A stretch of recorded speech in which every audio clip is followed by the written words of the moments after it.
Okay, next up, broccoli and cauliflower.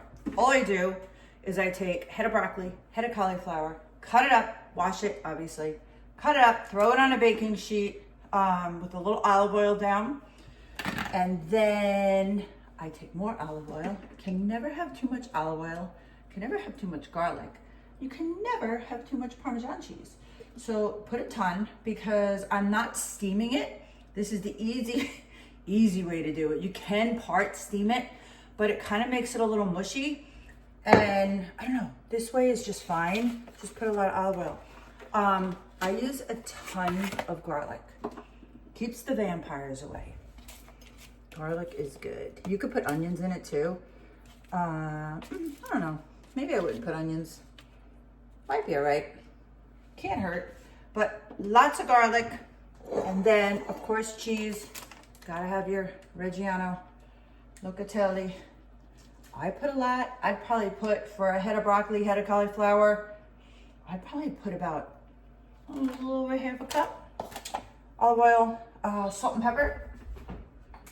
Definitely salt and pepper. Aren't these the cutest? A little salt and pepper. Nah, what is it called? I can't think. Crushed red pepper.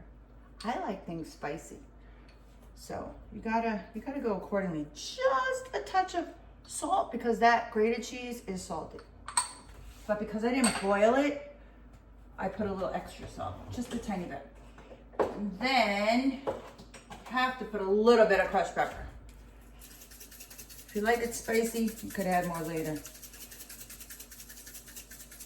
Okay. Then what I do is I do breadcrumbs. You could do just regular breadcrumbs. I kind of like the panko ones because they get a little crispier, a little more substance to them. Breadcrumb.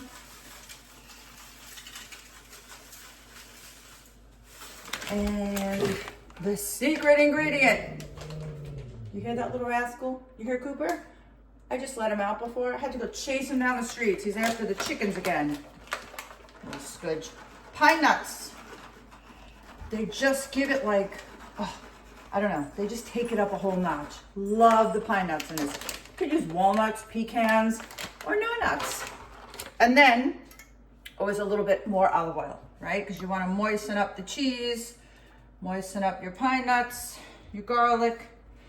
Then I'm gonna put it in, I do everything at 350. You could do 375, but I don't know. I kind of like to cook things a little like longer, slower, at a lower temperature.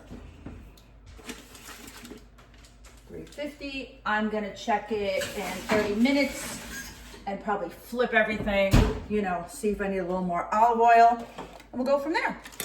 Next up, I'm making turkey and chicken meatloaf, but I add a bunch of